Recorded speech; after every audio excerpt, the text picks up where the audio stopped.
राधे राधे मित्रों। सभी लोग प्यार से आंखें बंद करके एक बार राधा रानी को याद करके बोलिए राधे राधे। आज आपको एक ऐसा किस्सा सुनाने जा रहा हूँ जो वास्तव में आपको एक आंख बंद करने मात्र से ब्रज के दर्शन करा देगा। तो गौर से सुनिएगा। एक दिन की बात है। कान्हा जी की मुस्कान रोके नहीं रुक रही थी।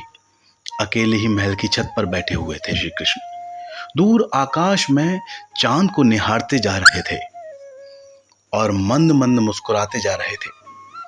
कान्हा जी बार बार पीछे मुड़ के देख भी लेते थे कि कहीं कोई देख तो नहीं रहा, और फिर अपने सपनों की दुनिया में मधुर विचारों में खोकर मुस्कुराने लगते थे।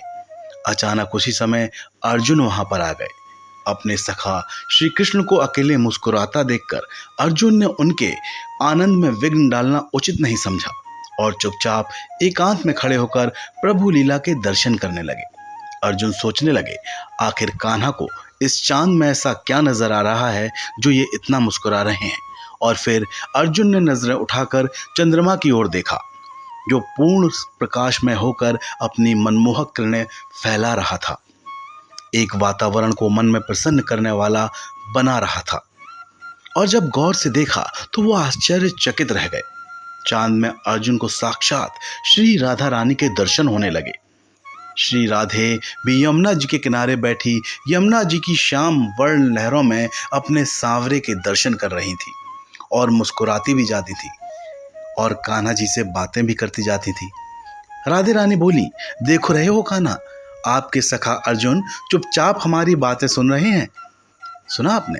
मतलब किस तरह राधा रानी कृष्ण को बता रही थी कि कैसे आपके सखा चुपचाप उनकी बातें सुन रहे हैं।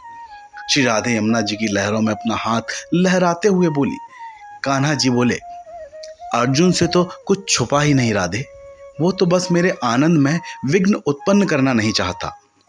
कान्हा जी ये बात गोरे चांद की तरफ निहारते हुए बोले। राधा रानी मुस्कुराकर इटलाते हुए जिज्ञासा के भाव से बोली, अगर ऐसा है, आपको अर्जुन इतने ही प्रिय हैं, तो आपने गीता का ज्ञान देते समय अर्जुन से एक बात क्यों छुपाई थी? कान्हा जी बोले, वो इसलिए राधे कि उस बात को सुनने के बाद अर्जुन को वहीं समाधि लग जाती और वो युद्ध कुछ भी नहीं कर पाते, आगे अपने हथियार उठा ही नहीं पाते। श्री कृष्ण महल की छत के किनारे से दूसरे किनारे को जाते हुए बोले। राधे जी बोली, ठीक है कान्हा जी, अब हम कल रात बात करेंगे। अर्जुन आपके निकट आ रहे हैं। श्री राधा ने ऐसा कहते हुए अपने आंचल यमुना के शांत जल में लहराया, जिससे जल में विक्षोभ उत्पन्न हुआ और वहां से कान्हा जी की छवि अदृश्य हो गई। उधर कान्हा जी ने चांद के सामने अपने हाथ फेरकर उसे बादलों से ढक दिया, जिससे राधे की छवि वहां से अदृश्य हो गई। दोनों ही अब एक दूसरे को नहीं देख पा रहे थे। अर्जुन हिम्मत करके श्री कृष्ण के सामने आए और हाथ जोड़कर बोले, क्षमा करें प्रभु, माफ करें, लेकिन ऐसी कौन सी बात है जो आपने गीता के ज्ञान में मुझे नहीं बताई? श्री कृष्ण फिर मंद मंद मुस्काए। बाके बिहारी कह लीजिए या उस मोर पंख वाले की ये लीला कह लीजिए।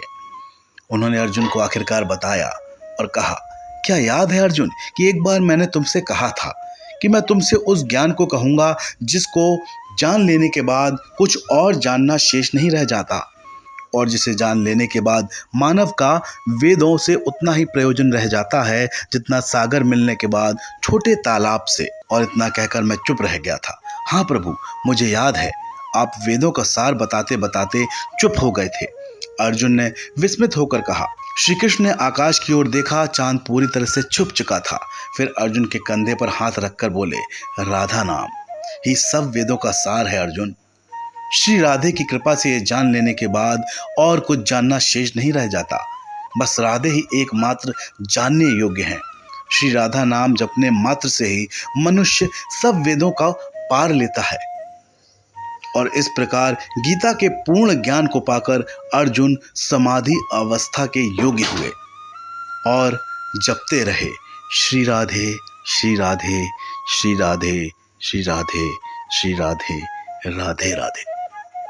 तो आप भी बस बोलते रहिए, राधे राधे।